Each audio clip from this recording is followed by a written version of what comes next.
It's nice to be able to speak without a mask on. One perk that goes with preaching, isn't it?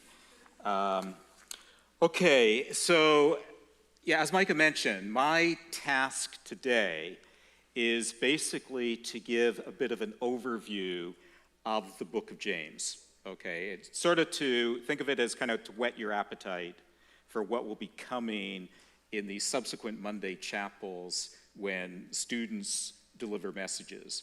So again, my job isn't to sort of dig deep into any particular passage. Think of it in terms of, like, we oftentimes use that expression, the forest and the trees, okay?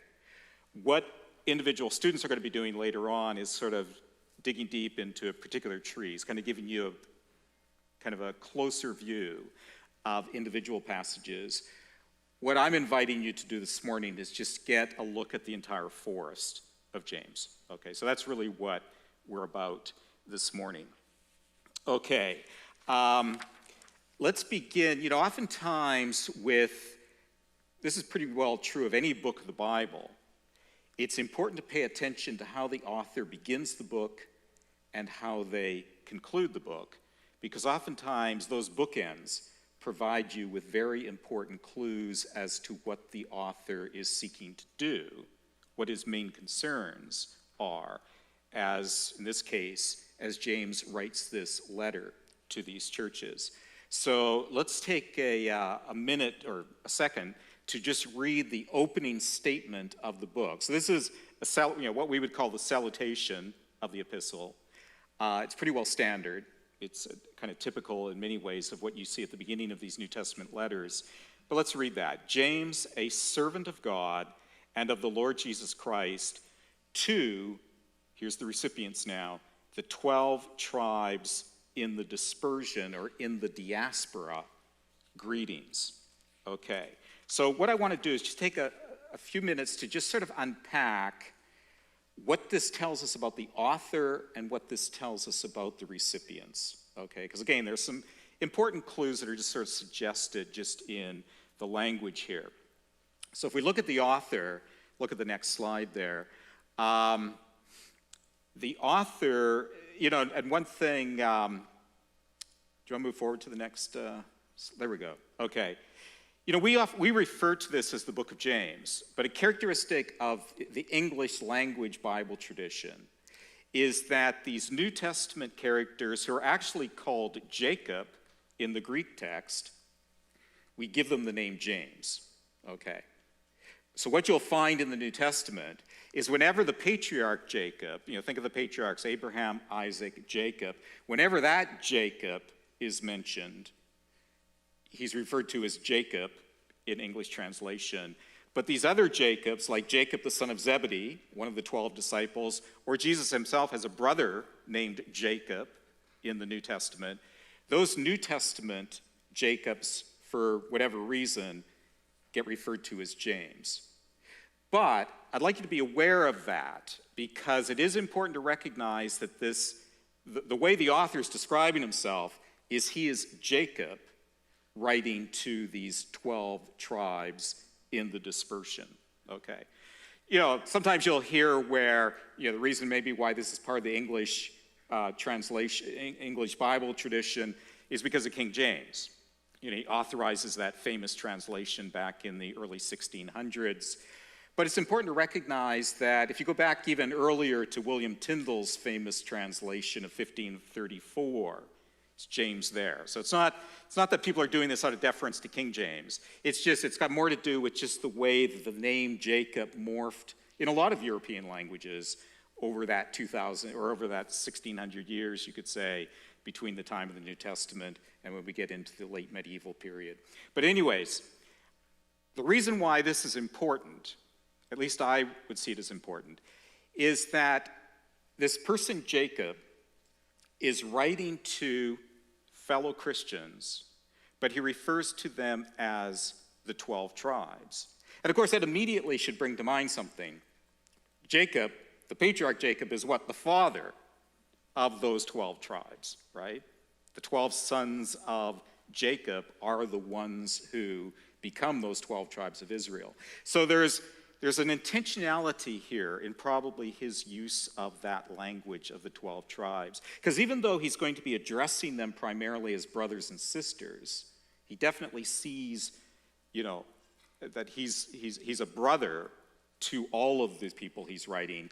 At the same time, he's writing from that position of a father. Because he's doing all the things in this letter that one would expect a father to be doing. Okay. So, for example, if you look at just how he positions himself as the writer, he's giving them guidance. He's giving them wisdom. He's giving them instruction, what you would expect a father to do. When need arises, he gives them correction. You'll see a lot of that when the text is read later. He takes this protective view over the people that he's writing to. So one way you could understand this, there's a little bit of a play going on here then with this Jacob to the 12 tribes. He is a brother to them, but more than that, he is writing from this fatherly perspective to them. Okay. So he addresses them as 12 tribes, but also these 12 tribes who are in the dispersion. So again, there's this language that we would immediately recognize as very Jewish language. Okay, 12 tribes, obviously, and the dispersion, think of the whole diaspora experience of the Jewish people. When the covenant breaks down in the time of the Old Testament, what happens? The people are scattered. And that's really what diaspora or dispersion means. The Israelites, or particularly the people of Judah and Benjamin, they're scattered throughout the world at that time. But we shouldn't think that even though James is a very Jewish book, in fact, along with Matthew, it's probably the most Jewish book of the New Testament, we wouldn't want to think that he's certainly not writing to, say, a Jewish audience per se, and we certainly wouldn't want to limit it either to just Jewish Christians. Because one thing we know from just reading throughout the New Testament is that early Christians, whether they're Jewish or Gentile in terms of their ethnicity, how did they view themselves? They viewed themselves as the people of God. They viewed themselves as standing in the tradition of Israel. They viewed themselves as the children of Abraham, Isaac, and Jacob. Okay, as Paul would put it, the Gentile believers have been grafted in to that tree of Israel, as it were. So again, he's not necessarily writing to Jewish Christians.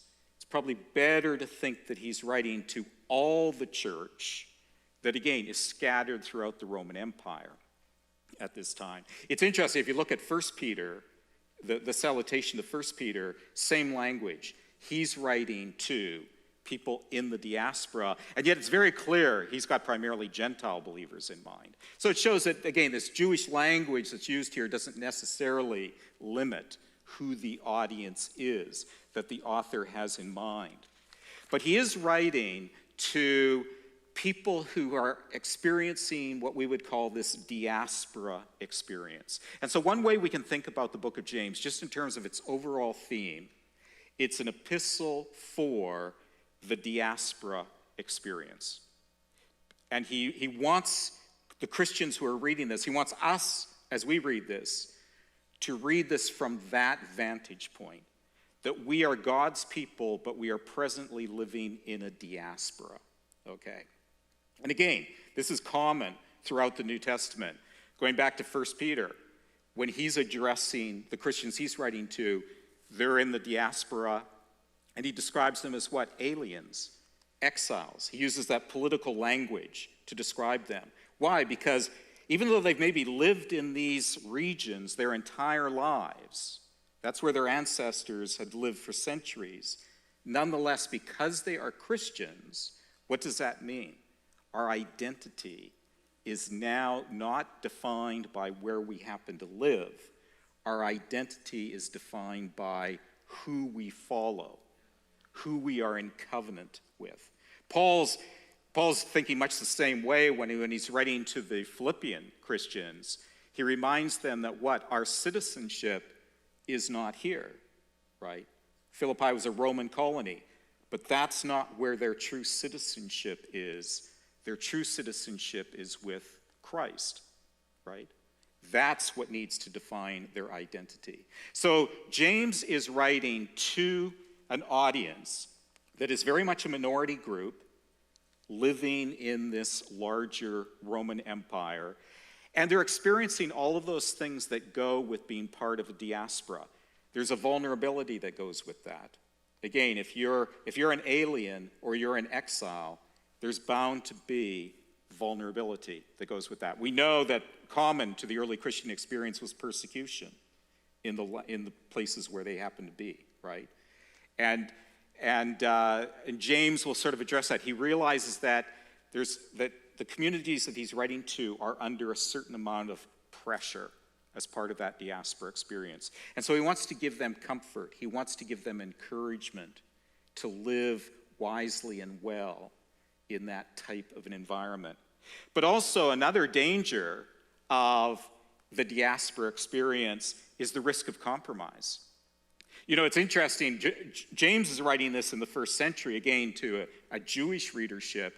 But it would be, for a long time, it was commonplace in Judaism for Jewish writers to address the same kinds of concerns, to encourage people to remain faithful to the traditions of Israel. And James is doing much the same thing in this letter, but again, within a Christian framework. So what he's doing in this letter is basically addressing the needs, the concerns of a diaspora community. And so similar to what you would find in, say, a Jewish context where you'd find a similar kind of letter, is there's this very strong emphasis on James in remaining faithful to the law. Now that can seem a bit off-putting, all this language about the law. But again, it shouldn't surprise us. It wouldn't surprise you at all if you're familiar with Matthew. Again, other very Jewish book in the New Testament. The law is just as important within a Christian context as it is within a Jewish context, but the definition, obviously, what we mean by law, changes. But just to kind of get a bit of a context, if you were a Jewish writer in that time period that James is living in, writing to fellow Jews, what would be the kinds of things you would be encouraging? Being faithful to the Torah in terms of what? Circumcision, Sabbath observance, keeping to the food laws, that kind of thing. It's not surprising that those issues come up so much in the New Testament because for centuries, that's been drilled into Jewish people. This is how you remain faithful to God in the midst of a diaspora experience. James, of course, is interested in those issues. Why? Because when he's thinking of law, he's thinking of something entirely different. I give you the qualifiers, for example, that he uses when he talks about law in this letter.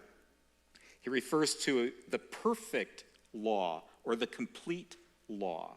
He's sort of echoing, in a sense, what Paul is saying when Paul talks about Christ being the what? End or fulfillment or completion. He uses similar language to what Paul would use there. And also, like Paul, he refers to it as the law of freedom or the law of liberty. When Paul's talking about the Spirit that now defines the life of the believer, through the Spirit we enter into this law of liberty. But it's this law that, again, is rooted in our experience of Christ. Or he also describes the law, James describes the law as the royal law. Again, signaling to his readers that what he's thinking about is that kingdom teaching of Jesus. Jesus, as the Messiah, gives teaching about the kingdom. Okay, that is the royal law. So in other words, what he's doing is he's taking the same kinds of concerns that one would have found in the Jewish context, but he's now transposing that into a Christian context, where now what it means to be faithful in the diaspora is to be faithful to the teaching and the values of Jesus. Okay. So, let's look at this. You know, oftentimes James is described as a wisdom book, right? So sometimes you'll see that in introductions to the book of James. It'll oftentimes be described as kind of the wisdom book of the New Testament. And that's true in part, but I would prefer to see James as it very much is echoing the Old Testament canon. in many respects. Because if you think of the Old Testament scriptures, you've got the Torah there at the very beginning, the teaching of Moses, the teaching that God gives to Israel through Moses. And that becomes the foundation and basis of everything. And what do you have in the Old Testament? Out of Torah comes the wisdom tradition, and out of Torah comes the prophetic tradition. So the Torah gives birth to both of those famous traditions in the Old Testament. Same thing you see in the book of James. It's the law of Christ that is front and center. That's where our focus needs to be. But out of the teaching of Jesus comes what? Wisdom. And out of the teaching of Jesus comes a prophetic impulse, as we will see. Okay. But he definitely wants these Christians to be wise within that context of diaspora. So I just give you a sampling here. He starts the letter by saying, do any of you lack wisdom? Well, ask God, and he will give you wisdom. Later, he's going to say, do you think you have wisdom? Show that by your good life. Okay.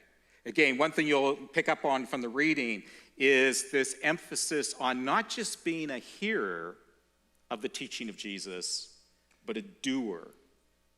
It needs to affect our lives if we're truly going to be faithful people living in the midst of diaspora. Okay. Think of Jesus teaching, one of the famous, so much of, one way to think about the book of James is it's a bunch of mini sermons all rooted in sayings of Jesus. And particularly, again, from Matthew, there's this close correspondence between James and Matthew. So think, for example, of Jesus teaching the Sermon on the Mount. Who's the wise builder? The one who builds his house upon the rock. And who is that describing? Jesus says, it's the one who hears my words and does them. That's the wise person. James is basically picking up on that same point. But he also puts these diaspora Christians on notice. There is such a thing as a wisdom from above, that wisdom that comes from God, but be careful you don't confuse that with this wisdom from below, right? We need to be very careful we aren't adopting the value system of the diaspora in which we are positioned and confusing those values for the wisdom that comes from above, for that wisdom that is rooted in Jesus' teaching. But there's also, next slide, there's also this strong prophetic impulse in the book of James. So again, the teaching, the Torah, it gives birth to a wisdom, but it also gives birth to this prophetic impulse. And James can be very hard-hitting as a prophet, right? Some of the most stern prophetic words you have in the New Testament are found in the book of James. I just give you a sampling here, but note, there's very much a prophetic kind of statement. Friendship with the world is what? Enmity with God. Again, if we buy into the value system of this present age, we are no longer walking with God. Okay. He's also concerned that there might be fragmentation within the community. Again, he uses this language of brothers and sisters so often because he wants them to cultivate that sense that we're in this together. We need to have each other's back. We need to be supportive of each other. And therefore, he has little patience for those who would judge a fellow believer. And so again, whoever judges another judges the law. Basically what? Judges God, because you're judging the very instruction and teaching that God has given you. Okay. And then you've got, again, the community he's writing to, he identifies them as more or less a poor community. Because again, part of their isolation within that diaspora context. If you're a first century Christian, there was a lot of economic deprivation that went with being a Christian. There's a lot of things you had to give up. There were a lot of business things that would just collapse around you. So it was not uncommon for first century Christians to experience poverty because of their commitment to Christ. It's not surprising that that's how he portrays his audience. And therefore, who are those who oftentimes oppress them? The wealthy, those who are taking advantage of their situation.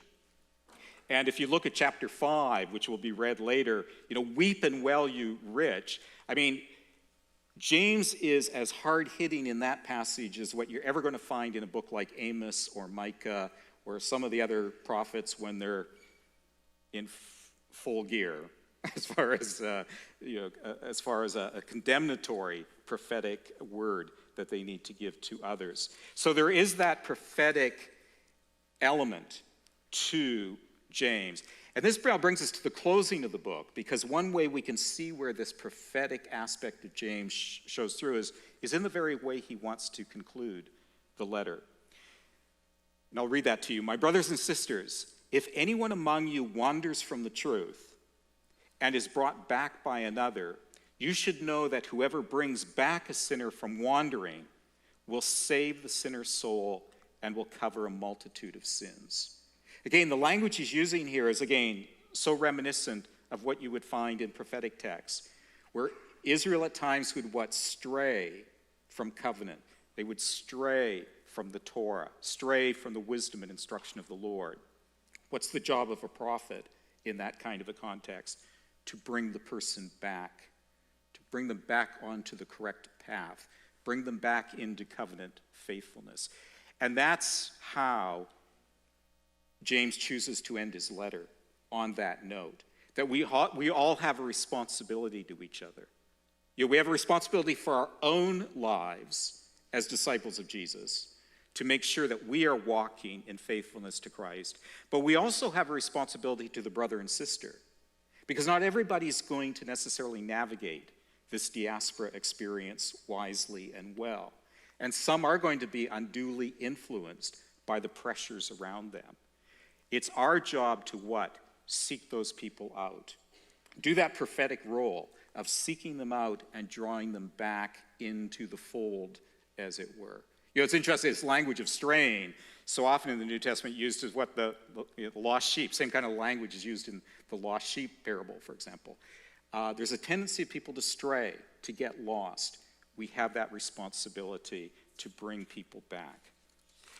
So just a few things I'd like you to keep in mind as we then enter into this series is, first of all, how was your diaspora experience? Again, sometimes we don't use this, perhaps we don't use this language as much as we should in church, because it's all over the place in the New Testament. Sometimes I feel maybe we've become too comfortable in our North American context, where our values end up just blending with the values of the dominant culture. It's important for us to remind ourselves what the New Testament authors are continually reminding first century Christians. You are in a diaspora experience. How well are you doing in that diaspora experience? Are you maturing? Are you keeping faithful to the teaching of Christ? Are you representing him well in this context? And also, are you taking responsibility for others within that context? So what we'll do next is, Mike and Josh will come up and they will take us through the letter. Yes. Can we give a round of applause to say thank you to Dr. Charette?